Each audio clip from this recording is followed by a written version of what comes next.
is Fraser. I want to take you through my story that is from Hwange. The evolution of practices influencing wild food foraging in conservation areas. So I have with me my supervisors, Chloe and George from NMU.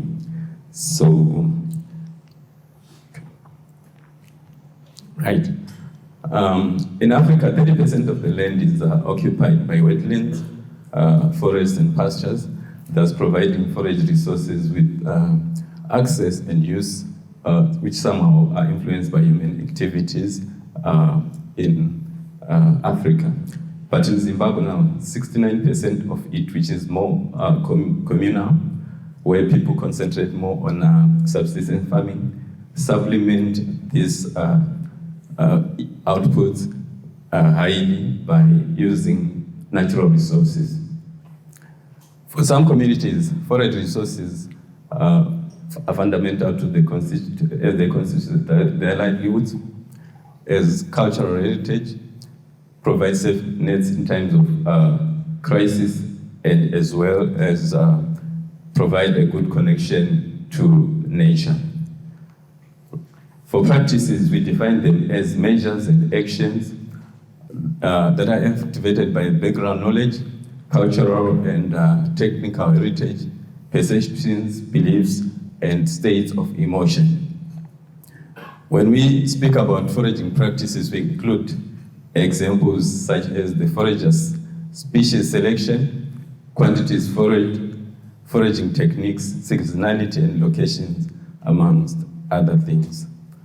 So, in ensuring sustainable natural resource, it has been a major challenge to safeguard local livelihoods as well as cultural knowledge.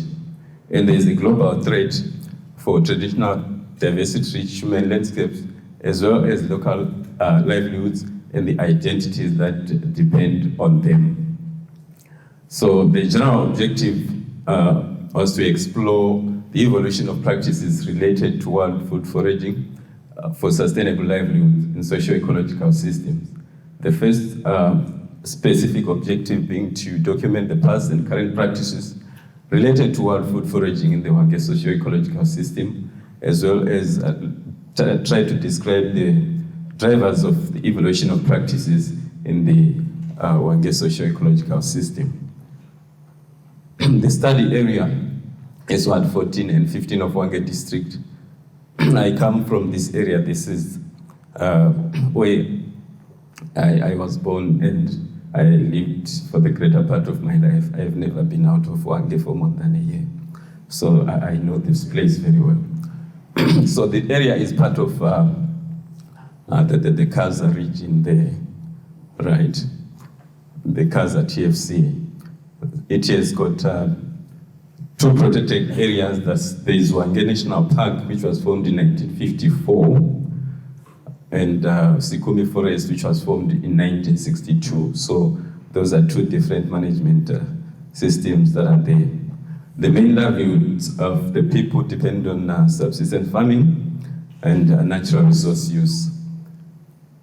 For institutions present, we have traditional and political leadership, ZIMPACs, the Rural District Council, Forest Commission, and the Hwange Long-Term Socio-Ecological Research, which has been around the place since 1999.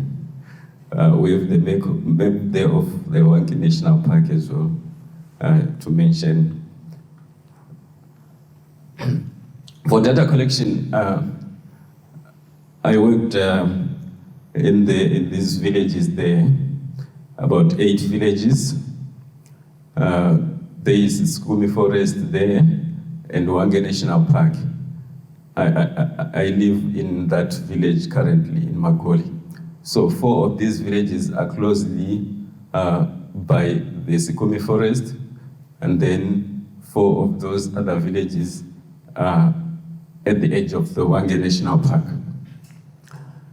We did purposive sampling for informants from those 8 villages there, based on foraging expertise, knowledge about the area, and the person should be at least 60 years old.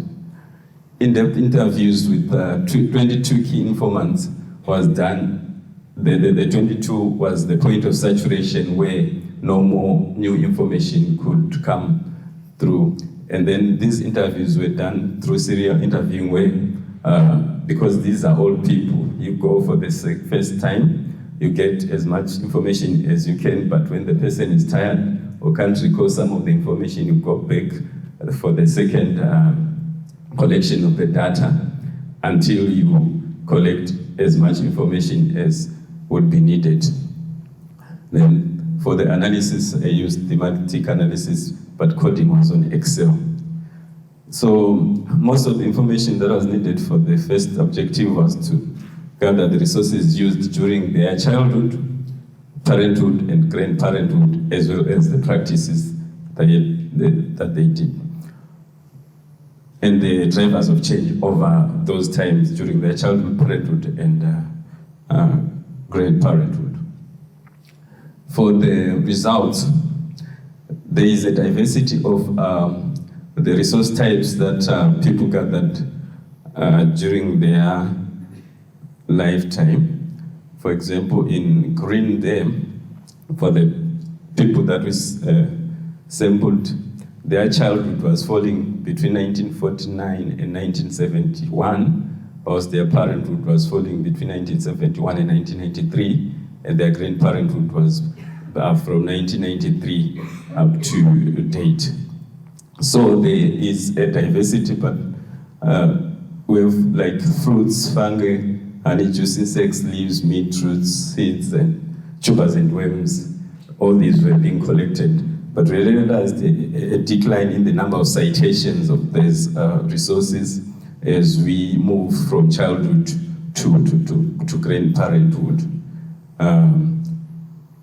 So these are the diversity of the resource types grouped together, right? So I looked at the trend in the citations there. We have these, for example, the fruits. They are fairly high citations. Of course, at one point during their childhood were very high, then it were high, then it increased, then dropped again. The same as with worms. Fruits and worms depend highly on trees. So there is much to debate on the regulations that came up, especially during the period from 1971 to 1993 during their parenthood, where it was after independence, where people could freely move and start locating in different parts of the country, creating room for settlement and also for farming. So more land was being cleared, vegetation was being cleared, that created an impact on the trees which were used as fruit trees and worms, and also a change in some regulations. So I picked a few examples of the wild fruits there. We have got 𝐵𝐵 and Insovu. We have 𝐵𝐵 and Insovu there. They are still doing well, highly cited, right? So that's 𝐵𝐵. So the traditional practice with this, you pick the mature fruits from the ground. But there are other current practices that have come in now, like using sticks to beat down the fruits, shaking the tree. These are negative, and spreading collection material under the tree, as well as climbing the tree. So as you can see, the traditional way we gather, that's the kind of fruit that will be needed there. But this one is not fully mature because the current way is trying to harvest as much as they can, mostly influenced by the increased demand for trading purposes from the period of their parenthood to grandparenthood. So they've shifted. Instead of family consumption and sharing, they now look into trading. Right.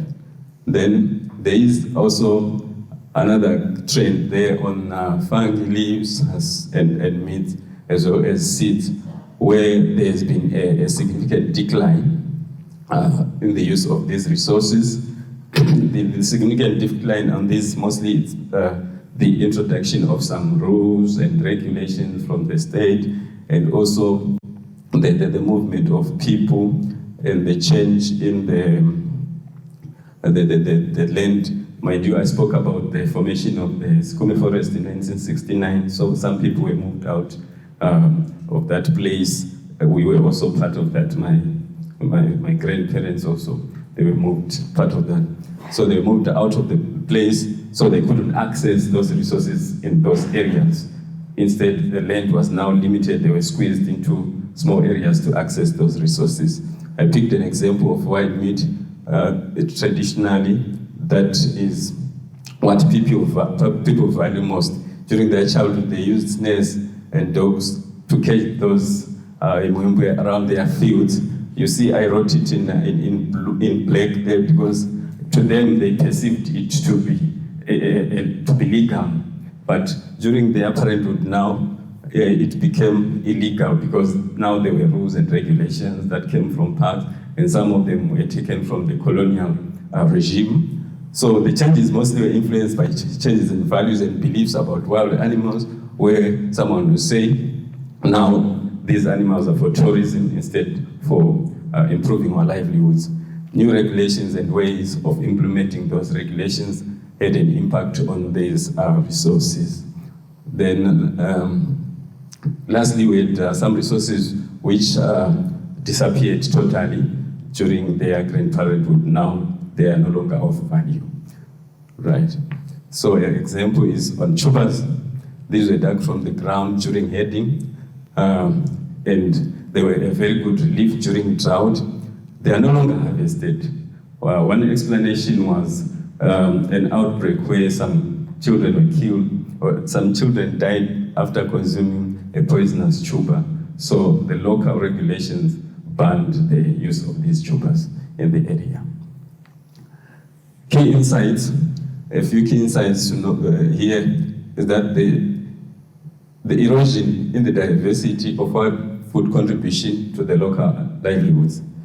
And many different drivers of change come into play, ranging from regulations, be it customary and statutory, and the ways of implementing them, especially in protected areas, lead to the changes in lifestyles, knowledge, and value systems. The erosion of this knowledge on some wild food resources is due to some foreign interventions, and also the trend on increased trading value for some wild food resources and its impact on the state of the socio-ecological system as people shift their use for resources from family consumption to trading. Thank you.